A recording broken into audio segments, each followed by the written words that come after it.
بسم اللہ الرحمن الرحیم۔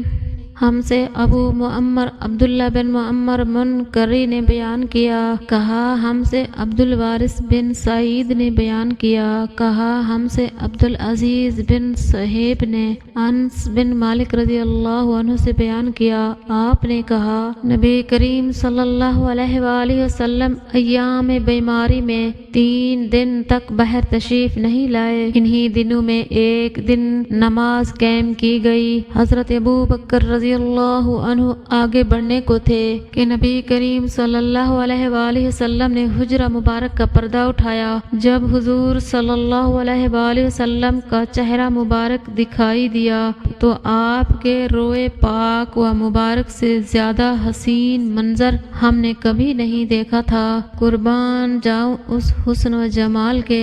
پھر آپ نے حضرت ابو بکر صدیق رضی اللہ عنہ کو آگے بڑھنے کے لیے اشارہ کیا، آپ نے پردہ گرا دیا اور اس کے بعد وفات تک کوئی آپ کو دیکھنے پر قادر نہ ہو سکا۔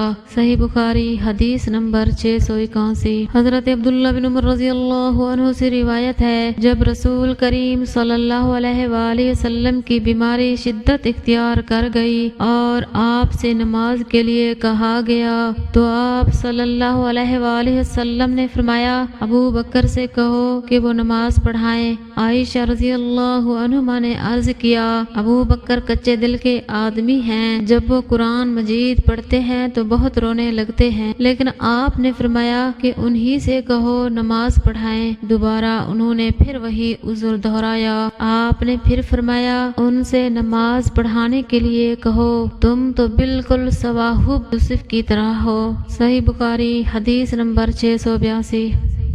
حضرت عائشہ رضی اللہ عنہ سے روایت ہے، آپ نے کہا رسول اللہ صلی اللہ علیہ وآلہ وسلم نے اپنی بیماری میں حکم دیا کہ ابو بکر لوگوں کو نماز پڑھائیں، اس لیے آپ لوگوں کو نماز پڑھاتے تھے۔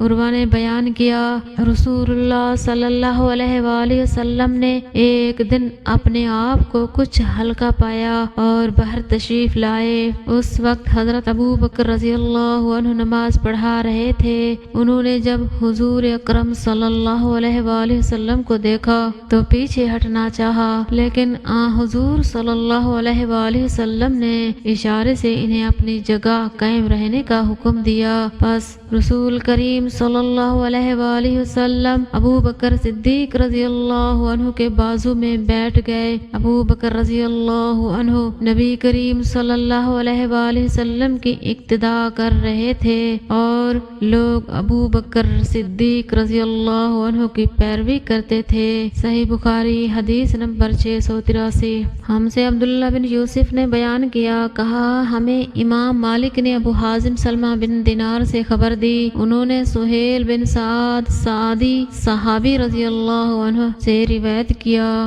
کہ رسول اللہ صلی اللہ علیہ وآلہ وسلم بنی عمرو بن عوف میں قباء میں صلح کرانے کے لیے گئے، پس نماز کا وقت آ گیا۔ مؤذن حضرت بلال رضی اللہ عنہ نے ابو بکر رضی اللہ عنہ سے آ کر کہا، کیا آپ نماز پڑھائیں گے؟ میں تکبیر کہوں؟ ابو بکر رضی اللہ عنہ نے فرمایا کہ ہاں۔ چنانچہ ابو بکر صدیق رضی اللہ عنہ نے نماز شروع کر دی۔ اتنے میں رسول کریم صلی اللہ علیہ وآلہ وسلم تشریف لے آئے اور تو لوگ نماز میں تھے۔ آپ صفوں سے گزر کر پہلی صف میں پہنچے، لوگوں نے ایک ہاتھ کو دوسرے ہاتھ پر مارا تاکہ حضرت ابو بکر صدیق رضی اللہ عنہ حضور صلی اللہ علیہ وآلہ وسلم کی آمد پر آگاہ ہو جائیں، یعنی انہیں پتہ چل گیا کہ حضور پاک صلی اللہ علیہ وسلم نماز کے لیے تشریف لائے ہیں۔ لیکن ابو بکر صدیق رضی اللہ عنہ نماز میں کسی طرف توجہ نہیں دیتے تھے۔ جب لوگوں نے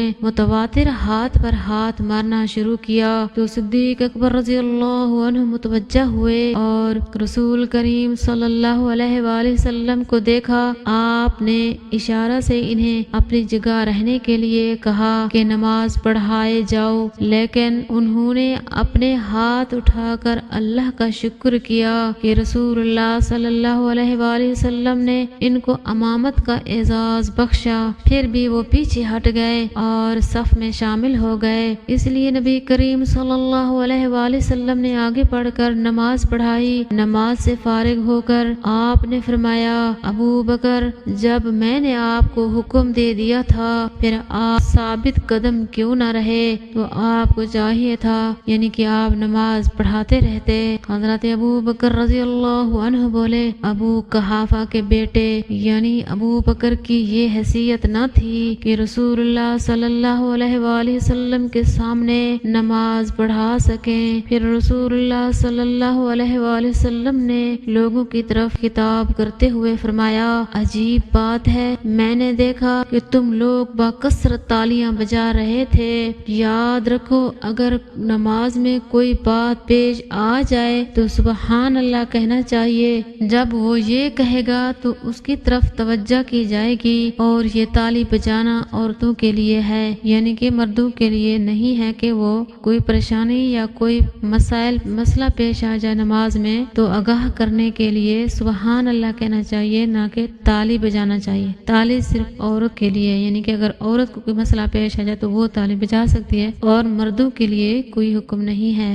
صحیح بخاری حدیث نمبر 684۔ ہم سے سلیمان بن حرب نے بیان کیا، کہا ہمیں حماد بن زائد نے خبر دی ایوب سختیانی سے، انہوں نے ابو قلابہ سے، انہوں نے مالک بن حویرث صحابی رضی اللہ عنہ سے، انہوں نے بیان کیا کہ ہم نبی کریم صلی اللہ علیہ وآلہ وسلم کی خدمت میں اپنے ملک سے حاضر ہوئے۔ ہم سب ہم عمر جوان تھے، تقریباً 20 راتیں ہم آپ کی خدمت میں ٹھہرے رہے۔ آپ صلی اللہ علیہ وآلہ وسلم بڑے ہی رحم دل تھے۔ آپ نے ہماری غربت کا حال دیکھ کر فرمایا کہ جب تم لوگ اپنے گھروں کو جاؤ تو اپنے قبیلہ والوں کو دین کی باتیں بتانا اور ان سے نماز پڑھنے کے لیے کہنا کہ فلاں نماز فلاں وقت اور فلاں نماز فلاں وقت پڑھیں، اور جب نماز کا وقت ہو جائے تو کوئی ایک اذان دے۔ جب نماز کا وقت ہو جائے تم میں سے جو بڑا ہو تو وہ امامت کرائے۔